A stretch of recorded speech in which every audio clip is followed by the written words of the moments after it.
के बोला थोड़ा हूं, पहले हंसना शुरू कर दिया। अब भी हम ये चाहते हैं उससे भी 1000 गुना ज्यादा है। दिन पर दिन उससे भी ज्यादा बढ़ती जाए, हमें खुशी होती है ज्यादा संगत देख के। पहले भी चाहते थे, अब उससे भी ज्यादा हम चाहते हैं, क्योंकि सत्संग जितना ज्यादा फैलेगा उतना ही ज्यादा हमारे समाज में जागृति आएगी, भक्ति के प्रति रुचि बढ़ेगी, लोगों में आपसी भाईचारा, प्रेम, सद्भावना होगा, समाज में फैली कुरीतियों से बच जाएंगे, आडंबर पाखंड जो फैले हुए हैं उनसे बाहर निकलेंगे,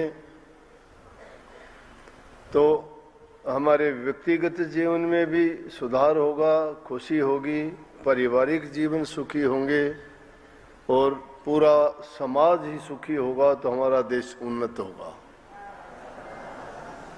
तो ये तो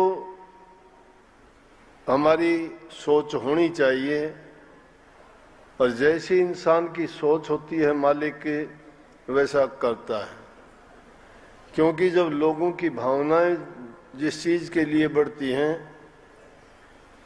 वो सबकी पुकार सुनता है। पुकार में शक्ति होनी चाहिए, सच्ची होनी चाहिए, सबके हित की होनी चाहिए, सबके लिए गुणकारी और लाभकारी होनी चाहिए। उसमें निजी स्वार्थ नहीं, बल्कि सर्वजन हित की और सर्वजन सुख की जब हम कामना करते हैं तो मालिक की दरबार में वो हमारी अपील सीधी लगती है और वो सुनी भी जाती है। बड़ी खुशी की बात है, सत्संग से पहले आप जितने भी सेवादार भाई बहन आए हैं, आपकी ज्यादा जिम्मेवारी है, और इसको सिर्फ सेवा ही नहीं समझना, भक्ति के अनेक रूप हैं। सिर्फ यही नहीं है कि आपने नाम लिया, उसका रोजाना 10, 5, 20 मिनट सुमरण किया, या कुछ समय आप ध्यान में बैठ लिए, इसका नाम अकेला भक्ति नहीं है। भक्ति, सेवा भक्ति उसका एक अंग है। कोई नाम भक्ति है, कोई गुरु भक्ति है, और ये भक्ति सेवा भक्ति है। सेवा भक्ति सर्वोच्च है, उनमें सबसे ऊंची है, क्योंकि सेवा जब हम करते हैं, हमारे ख्यालात उस समय किसी स्वार्थ के लिए या कोई अपने निजी हित की पूर्ति के लिए नहीं है। सेवा करते वक्त हम उसके बदले में कुछ चाहते नहीं हैं। वो सेवा निस्वार्थ भाव से होती है, और जो निस्वार्थ भाव से की जाती है उस चीज का कोई तोल और मोल नहीं होता। सेवा ही हमारे अहंकार को मारती है, हमारे अंदर प्रेम जागृत करती है, हमें मिल के काम करने की सीख देती है, वो हमारे छोटे बड़े का भेदभाव मिटाती है, वो जाति पाति का ध्यान नहीं करती। इसीलिए संतों ने अपने सत्संग में सेवा को सबसे अधिक महत्व दिया है। और सेवा किसकी, किसी एक व्यक्ति की सेवा नहीं है, किसी विशेष के लिए नहीं, बल्कि हम सब के लिए है। तो इसलिए उस सेवा को हम किसको करते हैं कि वो संगत की सेवा, गुरु की सेवा मानी जाती है। गुरु की सेवा प्रभु की सेवा है, क्योंकि प्रभु की भक्ति के लिए हमें गुरु ही तो सिखाता बताता है। मालिक का गुणगान करके उनका महत्व समझाने वाला गुरु है। इसलिए गुरु भक्ति उसमें शामिल है। सेवा जो करते हैं उसमें गुरु भक्ति भी आ जाता है, क्योंकि गुरु की आज्ञा के अनुसार जो सेवा की जाती है वो ज्यादा फलदायक होती है, उसमें गुरु की खुशी होती है, और जिसमें गुरु की रजा हो उसमें मालिक की रजा होती है।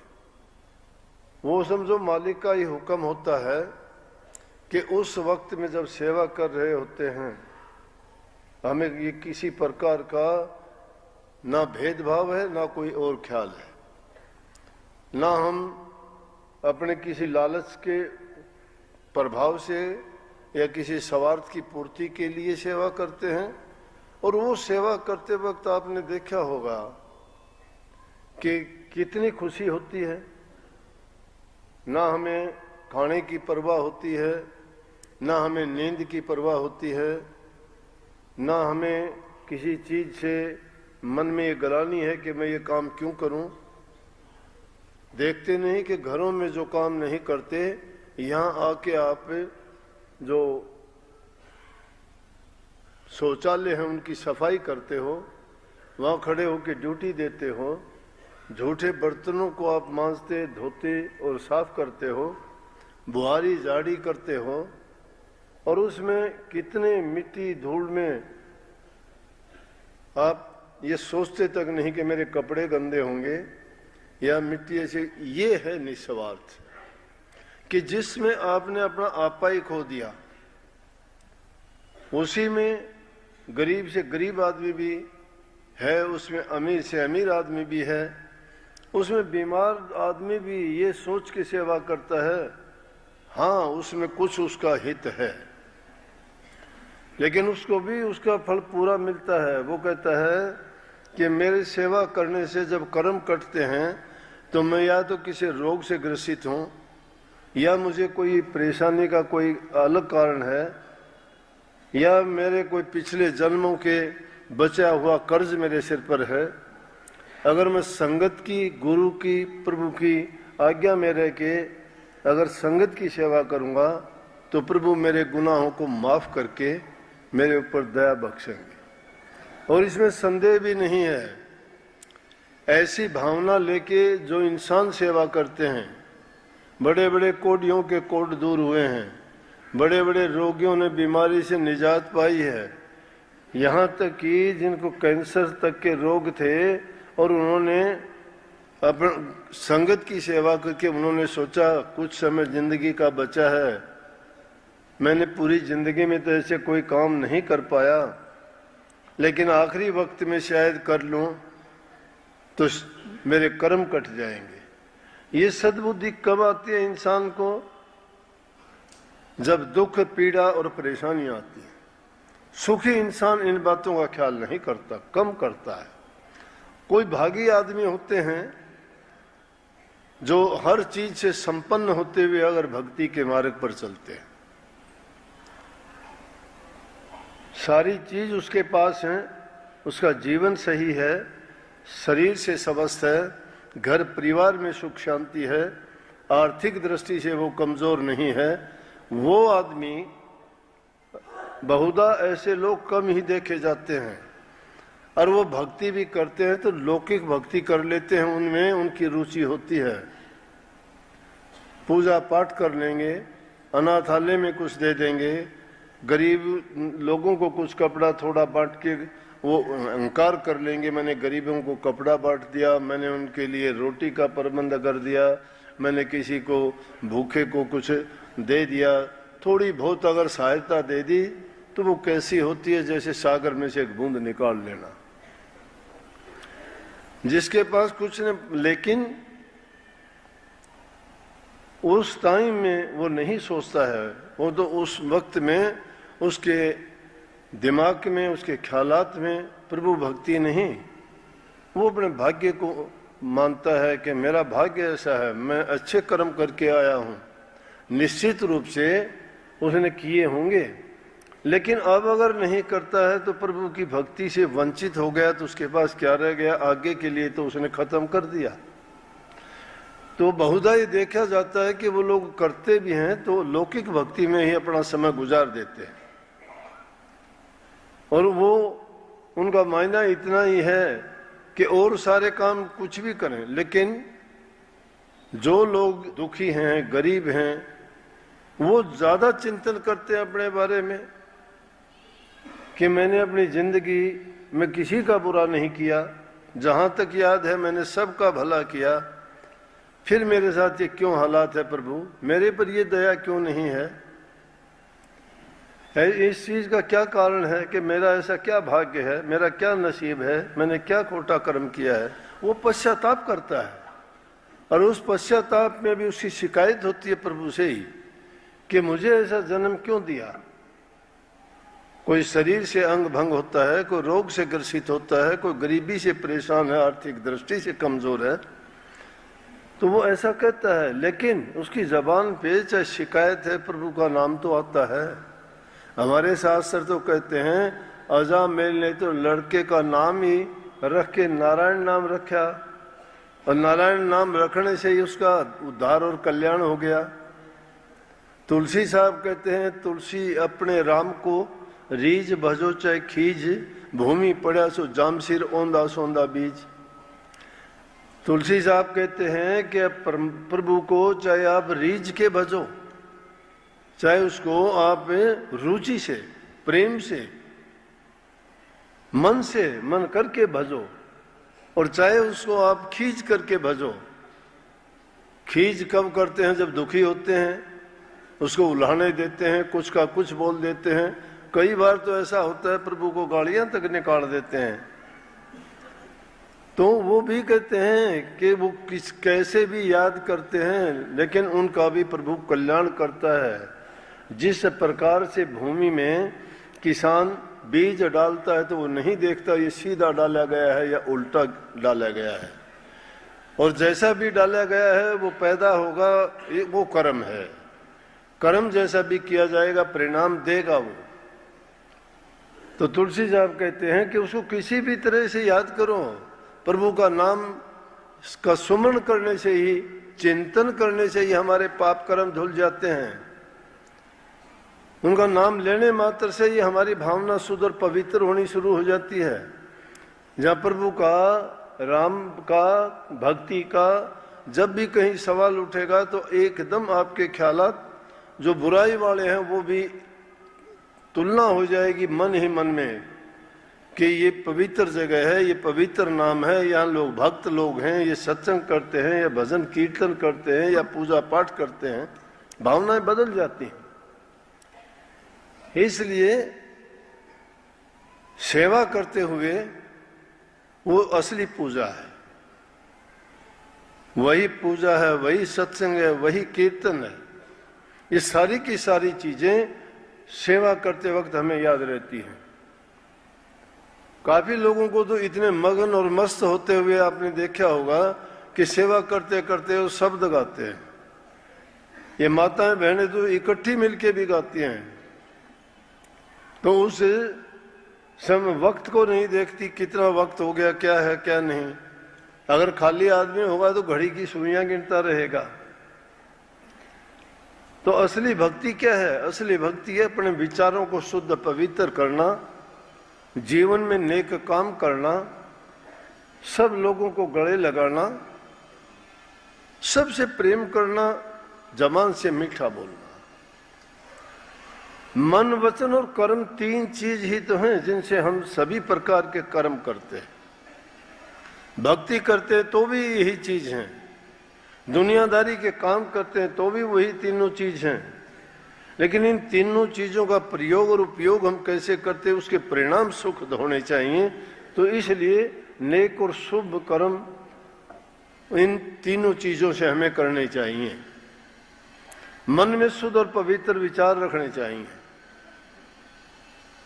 सोचें, अगर चिंतन करें तो प्रभु के नाम का चिंतन करें, उनकी इस लीला का चिंतन करें, उनकी रचना की चीजों के बारे में सोचें जरा समय निकाल के कि जिसने इतनी बड़ी दुनिया को साजा सजाया बनाया है,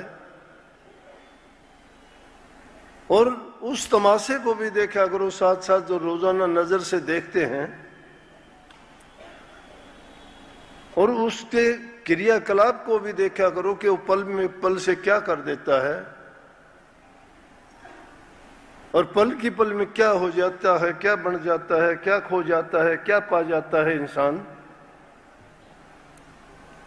देखते नहीं, सोचते कुछ, होना कुछ चाहिए था, अगले ही पल कुछ और हो जाता है। इसलिए हर पल हमें डरना भी चाहिए इस चीज से कि अगली पल क्या पता क्या संदेशा लेके आएगी। लेकिन अगर हमारे विचार अच्छे हैं, पवित्र हैं, शुद्ध हैं, तो निश्चित रूप से हमें अच्छा ही मिलेगा, उसका बुरा नहीं हो सकता। क्योंकि उस नाम का ही प्रताप इतना है, प्रभु के नाम का, जिसका नाम लेने भर से ही हमें शांति मिलनी शुरू हो जाती है, हमारे विचार शुद्ध और पवित्र होने शुरू हो जाते हैं, हमारी भावनाएं शब्द बदलनी शुरू हो जाती है, क्योंकि उस नाम में ये गुण है। इसीलिए कहते नाम ले लो, नाम ले लो। नाम का ये गुण है कि वो हर चीज को पवित्र करने वाला है। उसमें वो शक्ति है कि हमारे पाप कर्मों को धो डालता है। उसमें ये भी शक्ति है कि वो हमें अच्छी रास्ते की ओर ले जाके हमारे अंदर सद्गुण पैदा करता है। और सद्गुण जिसके अंदर पैदा हो जाते हैं, विचार जिसके शुद्ध पवित्र हो जाते हैं, वो आदमी अपने मन से अच्छा सोचेगा, कर्म वो हमेशा नेक करेगा, और वचन जबान से किसी को कटु नहीं कहेगा। कटु वचन बोलना, मंदा बोलना किसी के बारे में अच्छी बात नहीं है। अगर तुम एक बार बोल देते हो वो बात कभी के लिए, वो चाहे आदमी रिकॉर्ड में कहीं लिखता नहीं है, लेकिन वो हमेशा के लिए लिखी जाती और मिटती नहीं है। घाव दिया हुआ भी भर जाता है, कटु वचन कभी नहीं भरता। और वो कटु वचन पता नहीं क्या का क्या पैदा कर देता है। उसका परिणाम कई बार इतना भयंकर होता है कि सर्वनाश कर देता है।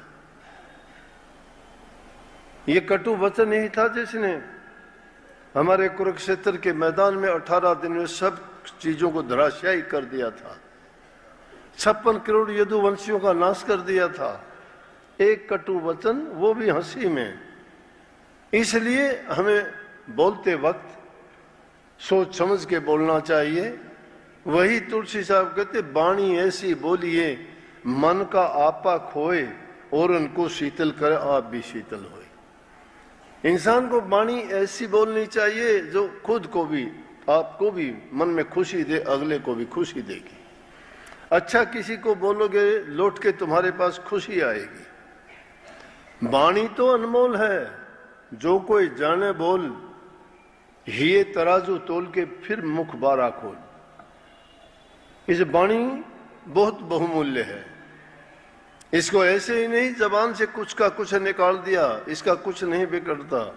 जबान में हड्डी नहीं है, ये बोल बाल के अंदर चली जाती है। सजा तो सिर को या शरीर को मिलती है। अगर मंदा चंगा बोलते हो, लड़ाई झगड़ा करवा देती है, तो पिटाई जब होती है तो किसकी होती है?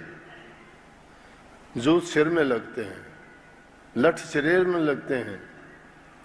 कई बार तो भयंकर चोटें खानी पड़ती हैं जबान के कारण।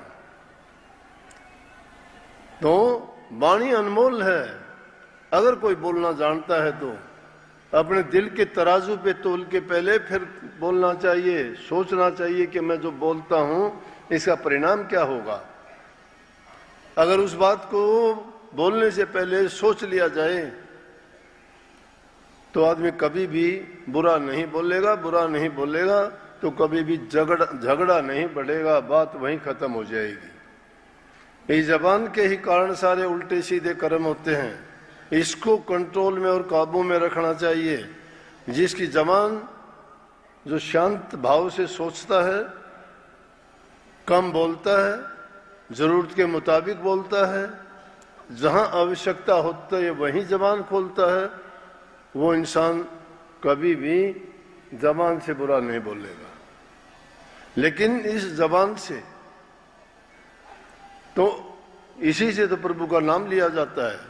अब तो कई बार नहीं देखते, भगत लोग होते हैं, पूजा पाठ करने वाले होते हैं, नाम जपिया जो होते हैं, उनसे कोई बात हो जाती है तो जो राम का जाप करने वाले को क्या करते हैं, कोई हो जाती है तो कहते हैं अरे राम राम राम राम, गलत, हरे राम राम राम नहीं। ये अपने कथावाचक, अगर ये दूसरे जो भक्ति के रास्ते पे चलने वाले वो कहते अरे राधे राधे राधे राधे, नहीं बोलते क्या? आप भी तो बोलते हो राधा स्वामी गलती हो गई, बोलते हैं कि नहीं बोलते? तो उस जबान में बोलने में गुण है, शब्दों में भी शांति है, शब्दों का भी ये गुण है। तो इसलिए तोल मोल समझ के तोल के उसको बोलना चाहिए। वाणी अगर गलत बोलते हो तो परिणाम भुगतना पड़ता है। तो जबान से कभी किसी को गलत ना बोलो, अच्छा बोलोगे आपको अच्छा मिलेगा, बुरा बोलोगे तो बहुत अनर्थ हो जाएगा।